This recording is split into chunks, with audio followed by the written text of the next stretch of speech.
मैंने देखा हलीम हाजी भाई को जब कैंसर हुआ, उन्होंने पूरा उसका चेहरा काटा। आज भी वो जिंदा है, मरा नहीं। आज भी अभी 10 दिन पहले वो हमारे शहर में अनाउंस करने आए थे। और परसों मैं कलकत्ता में रहूंगा, वहां भी उन्हीं की नजामत है। जो आदमी मर चुका था, यानी मर चुका था, मरने के करीब पहुंच चुका था, ऑपरेशन थिएटर पे जो जा चुका था, जब वह दोबारा जिंदगी उसको नहीं मिली, दोबारा फिर वह भद्रक स्टेशन पे मुझसे मेरी मुलाकात हुई। वही हलीम हाजी जिनके इलाज कराने में हमारे असद भाई का इंपॉर्टेंट रोल रहा है। बहुत सारे लोग कहते हैं असद भाई खाते हैं, हवाई जहाज पे चलते हैं और एसी फर्स्ट क्लास से सफर करते हैं, सारे पैसे जहां तहां लुटाते हैं, मगर कोई इनसे करीब आके तो देखे। मैं तो बहुत ज्यादा सफर नहीं किया हूं, 2-4 दिन सफर किया अल्हम्दुलिल्लाह। मैं भी 30-30 दिन में 35 तकरीरें करता हूं अल्हम्दुलिल्लाह। मगर असद भाई का अखलाक में कहां से लाऊं?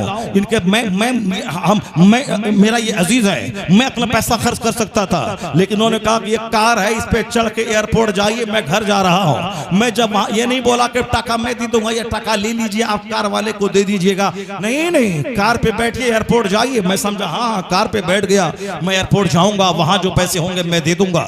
जब मैं वहां उतरा और मैंने कहा कितना हुआ बिल देखो उसमें, कहा कि नहीं साहब बिल पेड हो चुका है। मैंने कहा पेड हो चुका है? कहा हाँ हाँ, वो साहब जो उतरे थे रास्ते में उन्होंने मोबाइल से पेड कर चुका है, पेड हो चुका, उतरे चले गए। ये बात बताइए, ऐसे ऐसे लोग हम साहब सफर में किसी का खर्च ना होने दें। इसी फर्स्ट क्लास में एक बार मैं उड़ीसा से कलकत्ता जाते हुए कहा कि वहां उस क्लास में आपका टिकट है, वहां मत जाइए, आप मेरे साथ है, यहाँ पे टिकट है। अब साहब वो टीटी, इस कदर गरीबों का ख्याल और अपने दोस्तों का ख्याल। हलीम हाजी साहब बीमार पड़े, लाखों रुपए मेरे गुमान में वल्लाह आलम इस सवाब जैसी मुझको जानकारी मिली, उसमें इनका इंपॉर्टेंट रोल रहा है, जो अपने साथियों का, गरीबों का, मिस्किनों का खास ख्याल रखते हैं। ये 60, 70, 50 करता है, तुम यार नबी की नात सुन, उसके बाद तुम बोलेगा कि 1 लाख रहे तो मैं इसको तौल दूं। अल्लाह सुब्हान। सच्ची मोहब्बत वहां पैसा नहीं देखा जाता है। वह लोग जो छोटा दिल, छोटा जिगर रखते हैं, वह लोग कहते हैं। मैं कश्मीर गया एक बार, बोला कितना पैसा लेगा? मैंने कहा हवाई जहाज का टिकट है, नजराना है, 30-35 हजार रुपए खर्च आएंगे सबसे, टिकट और नजराने वगैरह इसका 35 बस, बाकी वहां जो छूट मिलेगी जलसे में वो क्या, वो हमारे रहेंगे, जितनी छूट मेरी आपको मैं 35 दे दूंगा। मैंने कहा ऐसा करो, छूट तुम ही रख लो, मगर मुझको नजराने और टिकट फ्लाइट वाला सब मिला जुला करके 51,000 रुपए मुझको दे दो। कहा ठीक है, बस छूट मेरी, 51 आपका। वहां जब मैं गया तो वहां मालूम है 70 से 80 हजार रुपए छूट के मिले। वो 51 बोला था, 55,000 रुपए उसने मुझको दिया। ये पूरे हिंदुस्तान का पहला वाक़ा नहीं साहब, तुमने ऐसी जबरदस्त तकरीर की 2-2.5-3 घंटे तक, सारा मजमा उछल कर नजराने देता रहा। कमेटी वाला ही फायदे में रहा, मुझको दिया 55 और अपना बचाया बहुत ज्यादा। यानी जो नबी की बात सुनना चाहता है, जो नबी की नात सुनना चाहता है, वो नहीं देखता 50, 55, 60। वो छोटे किस्म के लोग देखते हैं। आप सिर्फ ये बोल के आप आए, 2 घंटा नबी की नात सुनाए, जिससे मेरा सीना नर्म हो जाए, मेरी आंखें आंसू बहाने लगे, मुझको अपना घर बेचकर मदीना जाने का जुनून चढ़ जाए। अगर ये गर्मी पैदा हो तो पैसा मत देखना। जहां डीजे के नाम पे 50,000, कफाल के नाम पे 2-4 लाख जाते हैं, वहां नबी की नात, मुस्तफा की बात सुनने के नाम पे पैसे खर्च हो, उसका चर्चा मत करना। पैसे की बात ही मत कर। बहुत सारे अच्छे लोग हैं, पैसे की बात ही नहीं करते हैं। वो हलीम हाजी भाई जब बच गए कैंसर के ऑपरेशन के बाद, तो भद्रक स्टेशन पे मुझसे मुलाकात, मैंने कहा हलीम भाई कैसा लगा ऑपरेशन थिएटर पे, आप गए, बच गए, नई जिंदगी मिल गई। हमारा सेंस थोड़ा दूसरा था, चूंकि जो चीज मैं लेके चल रहा हूं, जो हर तकरीर में मैं बोलता हूं, मैं अपने मौलवी भाई से भी कहता हूं, तुम तक मुकर्रिर है, तकरीर करता है, 25,000 डेली कमाता है, महीने में 30 तकरीर तुम करता है, 30 कितने पैसे हो गए? तुम तो नहीं, मगर जो लोग हैं वो तुम्हारे साथ ही ज्यादा हिसाब करते हैं। 30 तकरीर मैं करता हूं और हिसाब मेरी गली का मेरा जो भाई है वो करता है कि 30 जलसा हुआ, 30 तकरीर हुई, इतना नजराना मिला, इतना टाका हो गया होगा। ये क्या करेगा टाका पैसा, इसका सड़ जाएगा। मुझको हकीकत में अभी 10 दिन गुजर गए, या 10 दिन में अपने इलाके में था। अभी 75 तकरीरें बाहर करने के बाद अपने इलाके के 10 जलसा मैंने लिया था। अब परसों मेरे इलाके में जलसा तक करके मैं वापस इलाहाबाद आया, इलाहाबाद में तकरीर की, फिर बाद में यहाँ आया हूँ, और फिर कल मैं दरभंगा जाके परसों कलकत्ता जाऊंगा। 75 तकरीर के बाद इलाके का 10 जलसा मैंने लिया था।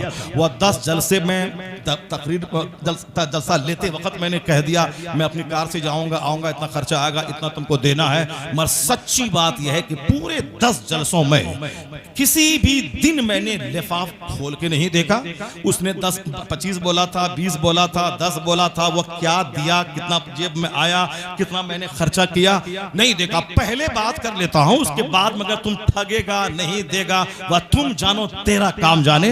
मैं नहीं कहता कि साहब तुमने 25 बोला था, 5 कम है, नहीं जाऊंगा, ट्रेन छोड़ दूंगा, तुमको देना होगा, नहीं देगा मैं यहीं रात भर रहूंगा, मुखिया को बुलाऊंगा, सरपंच को बुलाऊंगा, प्रधान को बुलाऊंगा, लोगों का माइक पे आवाज दूंगा, देखो लोगों जलसा वाला बोला था 25,000 दूंगा, ये 15,000 दिया है, 10,000 नहीं दिया है, ये तुमसे चंदा किया, मुझको ठग लिया, मैं तुमको जलील कर दूंगा मगर नहीं जाऊंगा। ये सब गिरी हुई हरकतें वो चंद लुच्चे लफंगी किस्म के लोग होते हैं वो करते हैं। और ये भी गिरी हुई हरकत है जब आपने बात कर लिया कि हमारा माइक्रोफोन में इतना जा रहा है, डेकोरेशन में इतना जा रहा है, खिलाने में इतना जा रहा है, पोस्टर में इतना जा रहा है, तो फिर आप पोस्टर रहे, टेंट रहे, माइक रहे, स्टेज रहे, अब मौलाना ही नहीं आए तो फिर क्या होगा? जलसा हो जाएगा क्या? नहीं होगा। तो जो असली चीज है, ये सारा इंतजाम इसीलिए है ताकि 5 घंटा पब्लिक बैठकर कुरान हदीस की बात सुन ले।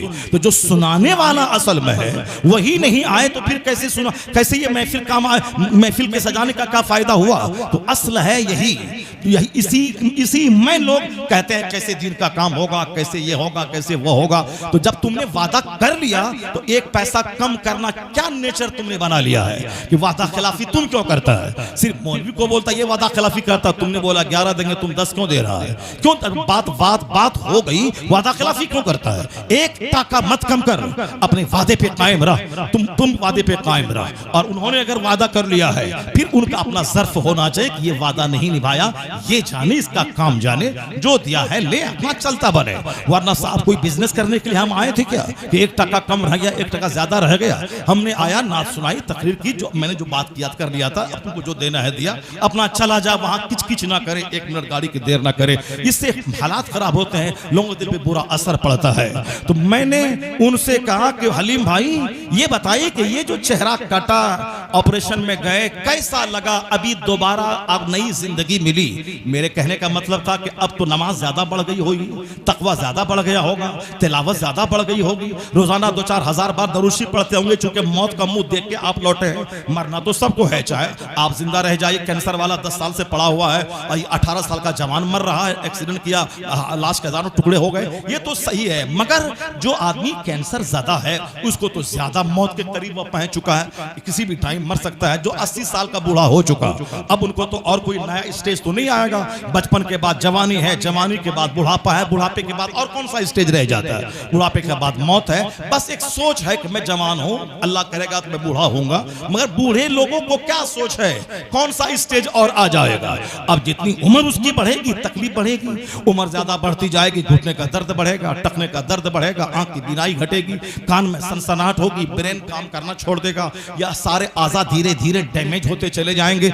जिस दिन बच्चा पैदा हुआ उसी दिन अगर 80 साल की उम्र है तो 80 साल का वो है। अब जहां 1 दिन हुआ 80 साल में 1 दिन घट गया, 1 साल घटा 80 साल में 1 साल घट गया, जहां 2 साल का हुआ 80 साल में 2 साल घट गए। नहीं, मेरा बेटा जवानी की तरफ जा रहा है, यह बर्थडे है, ये बोल के मेरा बेटा मौत की तरफ जा रहा है, या बोल मेरा बेटा कब्र की तरफ जा रहा है, या बोल मेरा बेटा जन्नत की तरफ बढ़ रहा है। जिस दिन पैदा हुआ उसी दिन 80 साल का है। 1 दिन हुआ 1 दिन घट गया, 2 दिन हुआ 2 दिन 80 साल में घट गए, 2 साल का हुआ 2 साल घट 78 साल का रह गया, 5 साल हुआ अब वह 75 साल का रह गया। यह सोच इस्लामी है, यह सोच कंस्ट्रक्टिव है, यह सोच पॉजिटिव है, यह सोच इस बाती सोच है, यानी जो आदमी को कब्र का, जन्नत का शौक दिलाती है। यह सोच जन्नत के अमल करने पर उभारती है। इससे हट के वह सोच के मेरा बेटा 18 साल का हो गया, अब जवान होगा, पढ़ेगा लिखेगा, कमाएगा खाएगा, ये हो गया। जिस दिन साइकिल कसवा के आप घर आते हैं शोरूम से, उसी दिन साइकिल टंच है, घंटी अच्छी, मडगार्ड अच्छा, पैडल अच्छी, हैंडल अच्छा, स्पोक अच्छा, टायर अच्छा, ट्यूब अच्छा। लेकिन जहां 2-4 साल हो गए। अब घंटी खराब, मडगार्ड खराब तो ट्यूब साहब, ट्यूब खराब तो टायर खराब तो स्पोक खराब, अब इधर कर उधर कर। जिस दिन बच्चा पैदा हुआ समझ जाए उसी दिन आंख नाक कान सारे पार्ट्स उसके टंच है। और जहां 40 साल के बाद आगे बढ़ा, कभी आंख में खराबी, कभी दांत में खराबी, कभी दिमाग में खराबी, कभी बाल झड़ेगा, कभी बाल सफेद होंगे, कभी घुटने में दर्द, कभी टखने में दर्द। इसलिए असल क्रीम पीरियड है जवानी का। जवानी में नमाज पढ़ ले, जवानी में कुरान पाक ज्यादा खत्म करे, जवानी में नफल रोजे रखे, जवानी में नफल नमाज पढ़े। अब बुढ़ापे में फर्ज भी पढ़ ले तो चलेगा। बुढ़ापे में जब बदन में दर्द, पेट में दर्द, सांस लेने में तकलीफ हो, फर्ज वाजिब अदा कर ले तो चलेगा। तो अब जवानी का जो क्रीम पीरियड है उसमें कसरत से इबादत करनी चाहिए, नवाफिल उसी में। यहाँ होता है कि बुढ़ापे का इंतजार है, न जवानी में नमाज पढ़ी और नेकी की, अब बुढ़ापे में अब सर से लेके पांव तक सारा पार्ट डैमेज हो चुका है, दांत डैमेज हो चुका है, आंख डैमेज हो चुकी है, जबान डैमेज हो चुकी है, कान की समाट डैमेज हो चुकी है। रोटी पहले 10 खाते थे, डिकार लिया, सारी रोटियां पच गई। अब यह पेट है, एक रोटी ज्यादा खा ले तो वोमिटिंग शुरू हो जाए, एक रोटी ज्यादा खा ले तो साहब क्या है कि लूज मोशन शुरू हो जाए। अब यह पेट भी जवाब दे जा चुका है। जो मड़वा की रोटी, रागी की रोटी हमारे बिहार उत्तर प्रदेश के देहातियों और गरीबों की खुराक थी, अब वही बंबई और बेंगलोर के अरबपति की खुराक है वो। चूंकि वह लोग अब वह गेहूं की रोटी खाएं तो उसको वोमिटिंग होने लगे। अब उसके लिए वही काली रोटी, रागी की रोटी, बाजरे की रोटी, जौ की रोटी, यही उसके लिए मुफीद है। जो गरीबों की खुराक मानी जाती थी आज वो अरबपति की खुराक हो गई है। इसलिए अब वक्त बदलता रहता है, सेहत की कदर करें। रोटी रहेगी मगर पेट नहीं रहेगा। आज पेट है और रोटी नहीं है आपके पास, कल रोटी रहेगी पेट नहीं रहेगा। इसलिए जिंदगी के एक एक मिनट की कद्र करें। आंख की कद्र, जबान की कद्र, पेट की कद्र, आंख की कद्र, नींद की कद्र, दिन की कद्र, रात की कद्र, जाड़े के मौसम की कद्र, गर्मी के मौसम की कद्र, जवानी की कद्र, खुशहाली की कद्र, ये सब कद्र करें। हुजूर ने फरमाया है इग़्तनिम खमसन क़ब्ल खमसिन, 5 चीजों को 5 चीज से पहले गनीमत समझ ले। यानी 5 के बाद जो 5 आने वाली है उससे पहले इन 5 चीजों को गनीमत समझ। वो मुस्तफा जो बड़ी से बड़ी बातें दुनिया वालों को समझा गए, मैदान जंग में कैसे रहें वो समझा गए, बच्चा मां से पेट से कैसे पैदा हो उसका हक बता गए, एक आदमी मरे कैसे, नहलाए कैसे, मुर्दे को दफनाए कैसे, कब्र में डालें कैसे, ये सारी बात मुस्तफा समझा गए।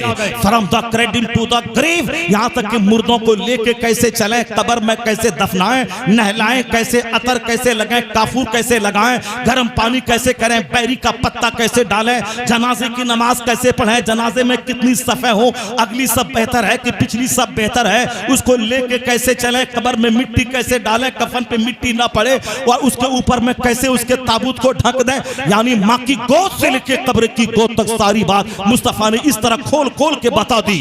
ना अमेरिका का कोई दानिश्वर ऐसा मिलता तो इस कदर मुस्बत के साथ उन्होंने इंस्ट्रक्शन दिया हो, न हिंदुस्तान का कोई दानिश्वर मिलता, न साइंटिस्ट मिलता जो खोल खोल कर from the credit to the grave ये सारी बातें बताई हो। इसलिए तो मैं कहता हूं ये हिंदुस्तान का 2-4 लुच्चा लफंगा या दिल्ली की बंदरिया कुतिया ये क्या जाने मुस्तफा कौन है। यूरोप और अमेरिका के दानिश्वर से पूछ ले मुस्तफा कौन है। मुस्तफा इतने बड़े हैं, इन्होंने अपनी जिंदगी में जो सारी बातें क़यामत तक के लिए फलाही बातें, खैर की बातें, हिदायत की बातें, जिंदगी गुजारने की बातें अपने गुलामों को बता दी। इतनी बातें न कोई अमेरिका का साइंटिस्ट, न कोई वैज्ञानिक, न कोई फिलासफर बता सकता है। इसलिए तो मैं कहता हूं न कोई साइंटिस्ट बड़ा है, न स्कॉलर बड़ा है, न फिलासफर बड़ा है, न कोई दूसरा रिफॉर्मर बड़ा है, न कोई टीचर बड़ा है, न कोई दूसरा मुअल्लिम बड़ा है। इस कायनात का सबसे बड़ा अगर कोई है तो आला हजरत की ज़बान में सारे ऊंचों में ऊंचा समझिए जिसे है, उस ऊंचे से ऊंचा हमारा नबी।